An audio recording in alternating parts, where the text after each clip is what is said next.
একবার তো একটু চিন্তা করা উচিত ছিল। আমি ছোট মানুষ, কেবলমাত্র শিখতেছি। আমার মাথায় আপনি 5 মনের বোঝা তুইলা দিলেন, আমি মাত্র 1 মন নিতে পারি। এতে যদি আমার ঘাড় ভেঙে যায়, আপনি কি আর ভালো থাকবেন? এইভাবে আমাকে প্রশ্ন করতে পারলেন, আপনার একটু মায়াও লাগলো না? আহারে। আচ্ছা আল্লাহ, খুশি আছি, আপনিও খুশি থাকেন। কি গান করলেন? আমি প্রশ্ন করেছিলাম, জানতে চেয়েছিলাম, নূর কত প্রকার, নূরের কি কোনো ভাগ আছে? কোন নূর দিয়ে কি সৃষ্টি?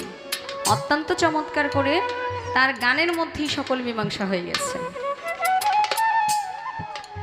এত সুন্দর গান করলেন, মুখে আর বলার কোনো কিছু নাই, সেটা গানের মধ্যেই প্রকাশ পেয়ে গেছে। আমি যা চেয়েছিলাম তার চেয়ে অনেক বেশি।